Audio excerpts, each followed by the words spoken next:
Olá, concurseiros de plantão, aqui que vos fala, professor Gabriel Pacheco. Vamos começar aqui agora, gente, o nosso conteúdo sobre ciclo de vida de software, né, gente? Ou processo de software, metodologia de desenvolvimento de software. O importante aqui é que vocês vejam que estamos entrando em um processo específico, estamos entrando em quê? Em um ciclo de desenvolvimento de um software, né? Claramente nosso conteúdo faz parte de engenharia de software. Nosso foco vai ser que justamente trabalhar em como a banca FGV tem tratado o assunto, beleza, gente? Pacheco, o que eu preciso saber então quando a banca FGV aparece com conteúdo de ciclo de vida de software, processo de software? Bem, a banca FGV ela não tem entrado muito aprofundadamente em relação às definições, tá? Esse é um ponto importante que vocês fiquem ligados. Por quê? Porque às vezes você pode estar destrinchando aí desenvolvimento de software em relação a processo, mas a banca FGV não entra tanto assim, tudo bem? E isso, gente, vale de uma forma geral, tá? Mesmo que no teu edital tá escrito lá, o quê? Ciclo de vida de software somente. Pô, tu tem que saber um pouquinho de RUP, tá bom? Então isso é sagaz, porque vi editais anteriores, quando eu tava montando aqui esse conteúdo, né, fazendo esse trabalho aqui para poder montar para vocês esse nosso curso de reta final, de editais que não colocavam, tudo bem, a parte de RUP, de processo unificado, simplesmente falando sobre ciclo de vida de software, processo de software, entendeu? E tinha lá uma questãozinha sobre RUP, ok? Bacana. Pacheco, minimamente, então, quais processos, quais frameworks, metodologias, enfim, vamos chamar assim de forma aberta, tudo bem, gente? Nesse momento, nós precisamos saber para a nossa prova. Eu que tô aqui, ó, vou encarar FGV nesse momento, né? Tu precisa saber as características mínimas do modelo cascata, ok? Você precisa saber também o que? Conceitos sobre modelos evolucionários, né, de uma forma geral, tudo bem? Ali você parte para o espiral, tudo bem? O próprio interativo, né? Se for para trabalhar com a visão de modelo iterativo propriamente dito, tá bom? Não é interativo, é iterativo, tudo bem, gente? Foquem muito nessa palavra, é diferente o interativo do iterativo, entendeu? Existem modelos com interações? Existem modelos com interações que você vai ter o quê? Exatamente com o seu cliente, entendeu? Existem modelos iterativos, em que você vai fazer o quê? A entrega, exatamente, a entrega em espaços de tempo específicos, tudo bem? Bacana, então. Assim como você vai precisar, conforme eu falei, conhecer um pouco do RUP. Ah, o RUP, o que eu vou precisar fazer aqui, né? Conhecer, afinal de contas, né? De forma aprofundada. Cara, de uma forma geral, você precisa saber do RUP. As boas práticas, a definição das boas práticas, né? Não adentrar, né? Porque a própria definição das boas práticas, né? De cada uma delas é bem intuitiva, é bem direto, né? Você consegue entender, afinal de contas, o que o RUP está lhe dando. Você precisa saber a nossa abordagem estática, não é? Que nós temos no RUP, e a abordagem dinâmica, tudo bem? Ou seja, o vertical e o horizontal que você tem do RUP. Ou seja, isso, exatamente, né? Tu tem que saber o quê? Isso aí, gente, as disciplinas e exatamente as fases que você tem no RUP, tá bom? Aprofundado? Não, eles não têm cobrado, pelo menos nas questões, né, que eu tô trabalhando aqui com vocês, eles não têm cobrado, gente, de maneira alguma, tudo bem, papéis, artefatos, né, essa parafernália toda, tá joia? Joia, Pachecão? E também, é claro, obviamente, você tem que conhecer o quê? Métodos ágeis, abordagens ágeis, tá? Minimamente conhecer o quê? O manifesto ágil, minimamente, tá? Você tem que conhecer o manifesto ágil, tá joia? Se você digitar na internet www manifesto ágil ou Agile Manifest, você consegue encontrar sem problema algum o manifesto ágil. Você tem que conhecer o manifesto ágil. Você tem que conhecer o XP, suas principais características. Você tem que conhecer o Scrum, tudo bem? Suas principais características. Tem que conhecer FDD, suas principais características, e tem que conhecer também o Kanban, tudo bem? E saber, inclusive, diferenciar o Scrum do Kanban e onde eles se complementam, beleza? Esse é o perfil que nós temos da banca FGV quando o assunto é o quê? Quando o assunto é ciclo de vida de software, processo de software, tudo bem, gente? Ou qualquer metodologia de desenvolvimento de software, ok? Beleza? Pacheco, no meu edital que eu tô pegando aqui esse teu curso agora, cara, no meio do caminho, né? Aproveitando aqui pro meu edital tal, tá escrito só ciclo de vida de software. Tenho que conhecer também abordagens ágeis? Tem. Mas por quê? Não são métodos ágeis? Tá, porque você tem ali dentro das abordagens ágeis o quê? Os processos de desenvolvimento de software, que são considerados processos adaptativos, que são considerados inclusive o quê? Processos ágeis, tudo bem? Por isso que você tem que saber. Ok? Assim como aquela pincelada legal que você precisa ter no RUP, tá? Não é aprofundado, não é aprofundado. Bacana, gente, belezinha, Pacheco, então com essa abertura bacana, forte, que eu adoro fazer com vocês. Tamo aí, né, gente, FGV, tem questão pacas para poder trabalhar, para não ficar tranquilos. Uma aqui, inclusive, uma das pegadas que nós temos aqui de questões, eles acabam trabalhando, né, com diversos subitens, então vai ter muito conceito mesmo que eu vou conseguir trabalhar com vocês, não somente na parte de revisão completa do nosso conteúdo, mas também quando estiver trabalhando com os exercícios, ok, gente? Vamos lá então, gostou, curtiu? Se você não estiver assistindo essa primeira aula aqui no meu site, tá aí, ó, www.professorgabrielpacheco.com.br, esse é meu projeto, esse é meu site, e todos os links que eu tenho direcionados às minhas redes sociais e por aí vai, estão bem aqui, beleza, gente? Beleza, Pachecão? Então, primeiro ponto que nós vamos começar a trabalhar aqui, entendeu? É o quê? O que é processo de software, tá joia? E mais do que isso, né? Você precisa também saber o quê? Que nós temos dois grandes mestres, né, aí da engenharia de software, no que diz respeito aos livros que são cobrados em provas, tudo bem? Quais são os dois, Pachecão? Somerville e Pressman. Somerville e Pressman. Tudo bem, gente? Então você vai trabalhar com o que? O Somerville e o Pressman também.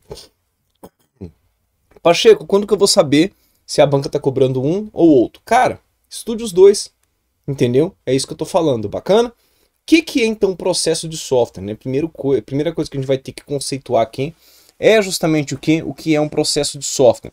O que vai ser o processo de software, Pacheco? O processo de software é um conjunto de atividades que leva à produção de um produto de software.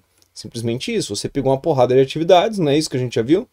Ou então quem não viu, tá vendo agora? É isso que você está entendendo? Ou seja, pegou uma porrada de atividades, trabalhou com essas atividades, pronto, você tem um software, ok? E de onde que surge isso, Pacheco, afinal de contas, né? Até para poder entender por que a gente tem, né, essa diferença, afinal de contas, entre processos de software, ou então para poder lembrar, né, quem já trabalhou com conteúdo.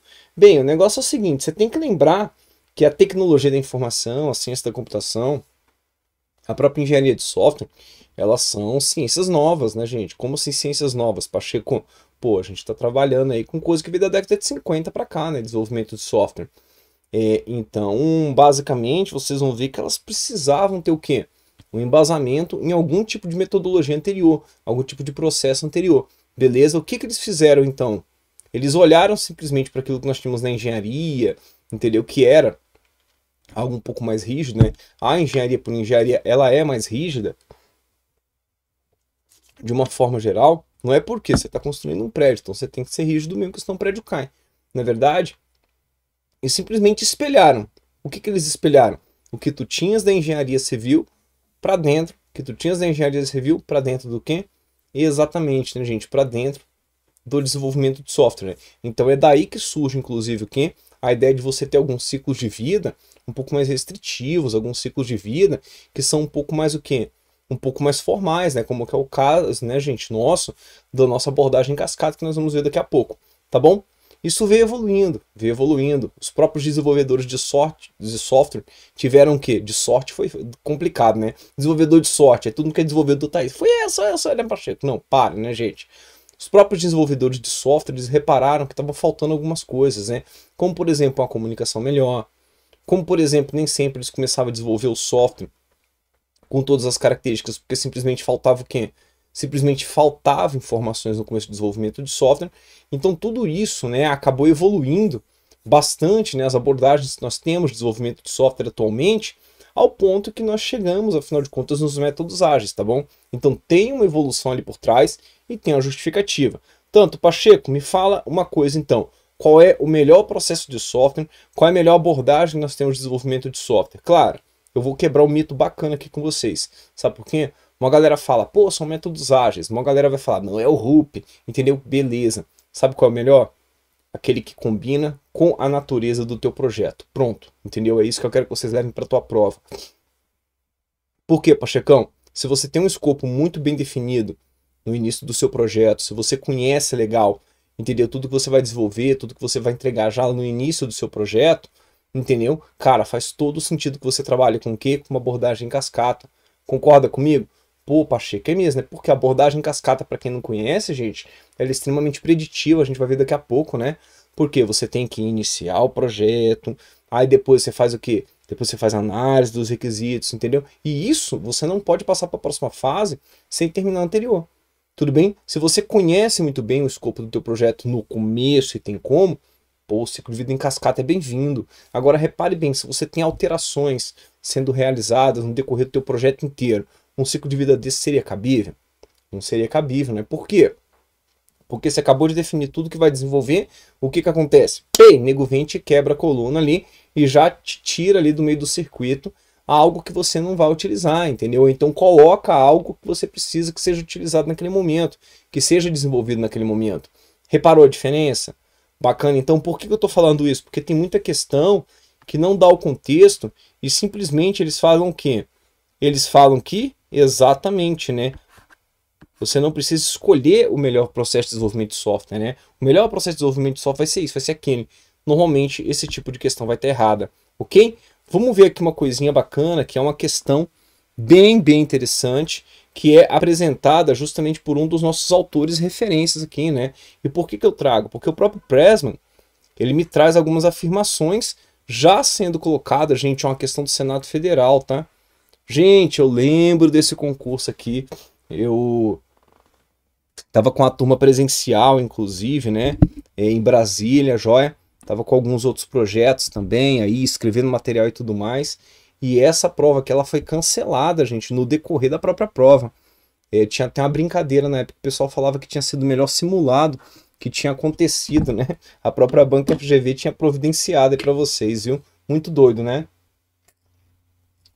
Mas Pacheco, como assim cancelado no decorrer da prova? Pois é, a galera tava fazendo a prova foi cancelada, eu inclusive fiz essa prova. Quando eu saio lá do local de prova, simplesmente, pei, prova cancelada. Muito doido, né? Mas vamos lá para a questão. Com relação ao conceito de processo de software, como definido por Pressman, entendeu? Roger S. Pressman, ou então Ian Somerville, que são os nossos dois autores referência aqui para a gente poder trabalhar com o nosso conteúdo, analise as afirmativas a seguir. Processo de desenvolvimento de software, um arcabouço comum de processo, é definido por um conjunto de tarefas aplicáveis a todos os projetos de software, independentemente de tamanho ou complexidade. E aí, gente, sobre processo de software, vocês acreditam que isso aqui esteja certo? Tá correto, né? Não à toa, inclusive a palavra framework aparece aqui para nós como o quê? Exatamente como sinônimo, gente, de um método, como sinônimo de quê? Exatamente algo que você está utilizando, entendeu? Que está dando certo em uma disciplina específica. Isso é framework. Bacana? Bacana, Pachecão. Número 2, ele me traz o quê? As atividades do arcabouço comum. Do arcabouço comum como se fosse ali, né, gente? Literalmente um cinto de utilidades, né? São agrupadas em conjuntos de tarefas, visando sua adaptação às características do projeto e da equipe. Tá certo mesmo, né, gente? Se você tem um arcabouço comum, entendeu? O que você vai fazer? Um arcabouço comum daquilo que é o quê? Exatamente coisas comuns a serem feitas, eu vou agrupar, eu vou acumular isso aqui tudo em um mesmo lugar. Atividades guarda-chuva são independentes de qualquer atividade do arcabouço e ocorrem ao longo do projeto. Isso aqui também está certo. Gabarito letra E. Mas Pacheco, me diga o que são atividades guarda-chuva. Isso aqui é um termo muito utilizado em TI para poder falar de algo que, ó, imagine que isso aqui seja um guarda-chuva, tá bom, gente? Meus desenhos maravilhosos, né? Eu falo assim, nossa, professor, ainda bem que você virou professor, cara. Então por que eles chamam de atividades guarda-chuva? Por que atividade guarda-chuva? Porque vai estar acima de alguma coisa, e aqui tu pode ter o projeto 1, projeto 2, projeto 3, projeto 4, enfim. E todas essas atividades aqui, ó, serão aplicadas, afinal de contas, a esse projeto. Beleza, gente? Pegaram? Entenderam como é que funciona? Ok, Pacheco, tomem nota de todas essas definições aqui que foram apresentadas, porque o Pressman quem escreveu. O Pressman é um dos papas que nós temos no assunto, ok? Vamos seguindo? Vamos lá, Pachecão, bora seguindo, cara. Porque agora a gente entra no quê? no nosso chamado e famosíssimo modelo sequencial linear cascata. Galera já entendeu, né, afinal de contas, que o modelo em cascata ele é caracterizado pelo quê? Exatamente, ele tem, afinal de contas, o quê? Uma abordagem muito restritiva, uma abordagem muito fechada. Por quê? Porque a sua abordagem é uma abordagem sistemática sequencial. Ou seja, o que isso quer dizer, Pacheco? Quer dizer que uma etapa do seu modelo cascata, como por exemplo aqui a parte de análise, ela tem que acabar obrigatoriamente antes de você passar para a parte de projeto, para a parte de desenho, entendeu? Design aqui sempre traduzam, inclusive, tudo bem como desenho ou projeto.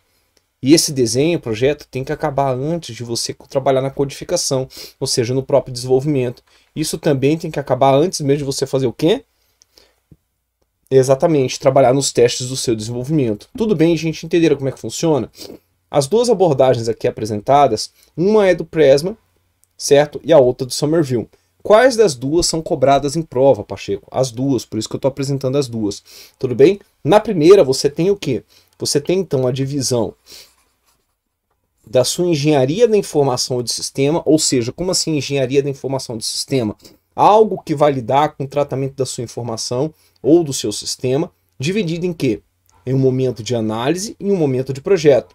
Em um momento em que você levanta, identifica, entende qual que é o problema, e um momento aqui, ó, que vai ser do desenho, do projeto propriamente dito, onde você vai falar o quê? Você vai falar assim, ah tá, aquilo que eu analisei lá atrás, eu agora consigo desenvolver. Tudo bem? Joia. E a outra, que tem, claro, também essa visão da análise de informação, gente, tudo bem? Tem essa parte da análise da informação, tem essa parte da análise dos requisitos de uma forma geral, aqui tido nessas duas etapas, ou seja, a definição dos requisitos, onde o foco teu é o quê? Definição dos requisitos. Requisitos vão ser sempre o que? Necessidades. Isso aqui a gente tem que levar para a prova sempre, tá? Requisitos são necessidades. Ok? São necessidades, são coisas que, afinal de contas, o teu software tem que fazer, o teu sistema tem que fazer para poder atender a necessidade básica dele. Tudo bem? Dali em diante, você definiu o que o software precisa ter, o que tu vai fazer então? Ah, Pacheco, eu vou projetar o sistema, não é? É isso mesmo.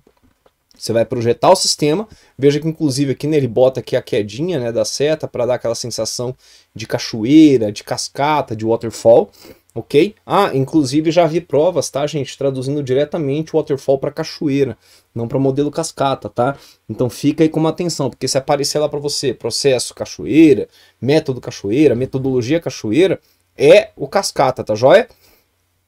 Onde você vai ter o quê? Finalizei o projeto de sistema, finalizei. Aí eu parto para codificação, para implementação disso. Vamos desenvolver a linha de software, né? Dali em diante eu parto para o quê? Teste do sistema. E dali em diante eu parto para onde? Para a própria manutenção do seu sistema. Ok? Tudo isso retroalimentando nossa documentação. Entenderam como é que funciona? De uma forma geral? Ou seja, tudo aqui está sequencial? Sim. Tudo aqui está restritivo? Sim. Eu tenho que obrigatoriamente no modelo cascata terminar as coisas de uma etapa anterior para poder passar para a próxima? Sim, isso é obrigatório. Pacheco, se eu não quiser fazer assim, você está falando de outra abordagem que não é cascata. E pelo amor de Deus, não afirme isso na prova, tá? Porque na prova mudou. Perdeu a obrigatoriedade, não é mais cascata. Tudo bem, gente? Entro com o que então aqui? Com as definições. O que o Pacheco falou para vocês que é a parte de engenharia de sistemas ou de informação? Estabelecimento de quê? Todos os requisitos para o sistema e alocação de algum subconjunto desses requisitos para o software, tudo bem? Essa engenharia de sistema trata do quê? Quando você fala agora da separação dela, tem que ficar muito claro que aqui você está falando o quê? Uma coisa é você estabelecer requisitos para o sistema como um todo, outra coisa é você saber, pô, e aí, o que é a informação que vai ser trabalhada aqui? Tudo bem? A engenharia de sistemas como um todo, Pacheco, se for para dividir as duas definições, a primeira, que é ela de sistema, trata do quê? De um conjunto de necessidades a nível de sistema em alto nível. Eu estou entendendo o que meu sistema tem que fazer. Engenharia da informação, o que ela inclui? Conjunto de necessidades a nível estratégico e das áreas de negócio. Ok, pegaram? Peguei, Pachecão. Então vamos seguir aqui. Por quê? Porque nós sabemos já que a minha análise de sistemas e informação, ela é composta do quê? Ela é composta desde análise de requisitos até o próprio projeto, não é verdade? Mesmo que seja na primeira abordagem do Prisma ou na outra abordagem que é do Somerville, não é isso? Beleza, então cola aqui comigo, olha lá. Análise de requisitos de software. O que eu vou fazer aqui então? A intensificação da análise de requisitos o que o software precisa fazer. É isso que ele vai falar, né? Então eu tô atrás do quê? Cara, o que meu software precisa fazer para eu poder, afinal de contas, atender a minha necessidade do cliente, né? Entro com conhecimento do domínio da informação, do software, função, comportamento, desempenho e a própria interface, né? Como que, afinal de contas, o meu usuário vai interagir com aquele software, ok? Projeto, gente, o projeto enfoca o quê? A estrutura de dados, a arquitetura do software, representações da interface e detalhes procedimentais, né? Ou seja, agora eu estou falando o seguinte, para poder atender aquele requisito eu preciso desenvolver alguma coisa. Então essa alguma coisa está com essa característica, todo mundo lembrou disso? Beleza, então, traduz os requisitos de forma que a representação do software possa ser avaliada antes da própria codificação. Codificação, Pachecão, o que eu entro aqui? A codificação, gente, é pura e simplesmente a tradução do projeto para a linguagem de máquina. É quando você tem o quê? Um desenvolvedor vai sentar ali no computador, na cadeira de preferência, não diretamente no computador, que senão ele quebra, não é? E ele vai começar a desenvolver, ó. De acordo com o quê? Com aquilo que foi levantado de requisito que foi projetado. Ele desenvolve, ok? Aqui fala-se em que tipo de teste? Um teste de unidade. Por quê? Porque a cada codificação que o seu desenvolvedor fizer, cada pedacinho de software que o seu desenvolvedor fizer, espera-se que ele faça o quê? Exatamente, teste aquele pedacinho que vai ser uma unidade, beleza? Codifiquei, minimamente eu tenho que testar agora, mas não olhando somente como um teste unitário, como o teste da unidade. Eu tenho que testar para quê? Eu tenho que testar para saber como é que aquele negócio está funcionando, afinal de contas, o que? No meio daquele meio ambiente ali que ele tem que sobreviver, no meio daquele meio ambiente ali que ele tem que lidar, não é verdade? Então eu entro no meu teste que é focado na integração daquele componente, onde você vai ter a condução de testes para descobrir o que? Erros e garantir que entradas definidas produzirão resultados reais que concordam com os resultados exigidos. Dali em diante você parte para a manutenção, que é quando? É quando o seu software está em operação, quando o software já está sendo utilizado, quando você já está, afinal de contas, vendo o software, tudo bem? Se torna necessária quando se tem o que? Uma modificação. Reaplica cada uma das fases precedentes a um programa existente. Pacheco, quais vantagens eu tenho de trabalhar com o meu modelo cascata? Cara, eu acho que isso aqui é a mais clássica de todas, né? Maior capacidade de organização do projeto, visto que uma etapa só inicia após a anterior. Acho que isso fica claro para vocês, não é? Pacheco, vai ter uma organização? Com certeza absoluta. Automaticamente, se eu tenho maior organização, vocês concordam comigo que eu reduzo gradativamente, consideravelmente meu risco? Beleza, então. Então essa é outra vantagem que é também inerente à maior capacidade de organização. Desvantagens. Modificação poderão causar confusões. Por quê?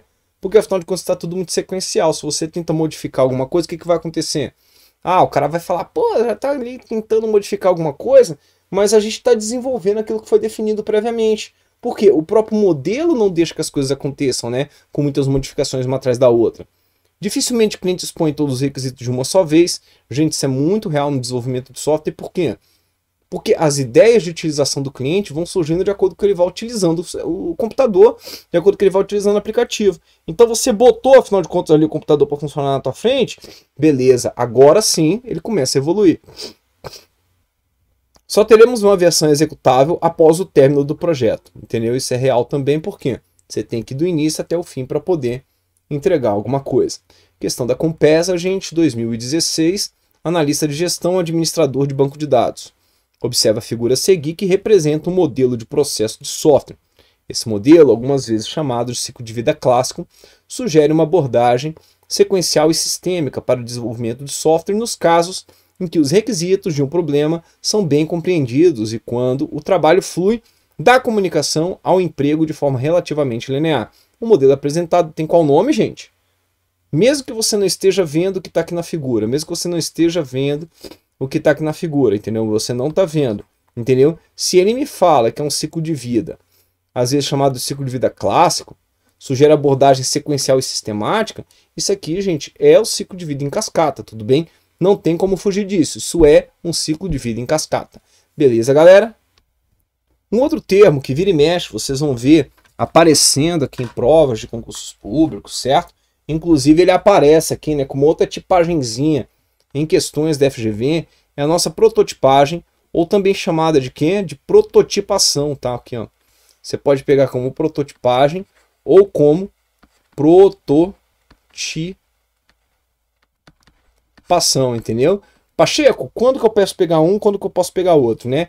Vai depender do contexto que você estiver trabalhando na própria questão, então você tem que ficar muito esperto. Por quê? Porque em alguns momentos eu já vi a FGV chamando prototipação de prototipagem e prototipagem de prototipação, tudo bem? A prototipagem, pela própria prototipagem, ela vai servir para quê, gente? A prototipagem com o nome prototipagem, ela serve para que você consiga o que? Levantar requisitos. Então, como que você vai lidar com a prototipagem? Como que você vai trabalhar com a prototipagem? Poxa, para que serve o protótipo de um carro? Ué, para experimentar se o carro vai funcionar, se vai atender as necessidades ali do mercado, né? Mesma coisa. Então, o que tu vai fazer aqui na prototipagem? Na prototipagem, tu vai pegar, cara, o que? Um ambiente que não é teu ambiente final, entendeu? Vai começar a desenvolver alguma coisa ali básica somente para quê? Para poder ter um protótipo e o cliente aprovar, afinal de contas, aquele protótipo e falar, pô, é isso mesmo que eu desejo. Então pode tocar adiante o desenvolvimento final. Isso é uma prototipagem. Todo mundo pegou? Todo mundo entendeu? Pacheco, eu peguei, Pacheco, eu entendi. Beleza, então. Quais são as desvantagens que você tem clássicas, gente, aqui na utilização da prototipagem dessa? Gente, vai por mim, vai por mim. O cliente vai pensar, entendeu? Naquele momento que você está entregando para ele, entendeu? A versão final, ou então que você está no ambiente da versão final. Então, isso ele não pode pensar. Porque se ele pensa nesse formato, sabe o que ele está fazendo, afinal de contas, com aquela solução que você está entregando para ele. E que não é a solução final, ela é o que, na verdade? Ela é um protótipo, é só para você poder ter ideias, levantar requisitos. Ele vai querer utilizar na produção. Só que é que tá, na prototipagem, você se preocupou em trabalhar com o ambiente final real que você vai utilizar na tua aplicação? Pacheco, não, era só um protótipo, cara. Peguei, às vezes, rabisquei ali alguma coisa rapidinho e acabei desenvolvendo, né? Beleza, então essa é uma treta que você tem da prototipagem, que é resolvida como? Cara, você tem que sentar no começo do projeto e deixar bem claro para o cliente, ó, isso aqui é um protótipo, isso aqui não é a versão final, eu não estou desenvolvendo isso aqui na versão final, nem no ambiente final, ok? Beleza. Pacheco, por que você falou para poder tomar cuidado da diferença entre prototipagem e prototipação? Porque a prototipação, ela é uma abordagem de desenvolvimento de software também, no conceito de prototipação. Tudo bem? Ah, Pacheco, é mesmo? Tanto que alguns autores vão chamar de prototipação rápida. Por quê? Qual a ideia? Na prototipação, você já tem uma preocupação de fazer o quê? Com que o seu próprio protótipo que você está desenvolvendo, que ele realmente seja o produto final. Entendeu? E dali em diante você vai ter o que naquele momento? Exatamente a possibilidade do seu cliente sentar do teu lado, você seguir já desenvolvendo as coisas, ou então você que é o cliente, já seguir falando as coisas para o cara do desenvolvimento de software, e naquele momento ele já vai escrevendo, ele já vai o que? Prototipando no ambiente de desenvolvimento final, e essa inclusive é uma das abordagens ágeis que nós temos, tudo bem? É uma das abordagens ágeis aí que nós temos, que é a nossa prototipação rápida, ok? Galerinha, eu vou ficando por aqui, daqui a pouco eu volto para mais um pouquinho de aula, tá? Aquele grande abraço, valeu, tchau!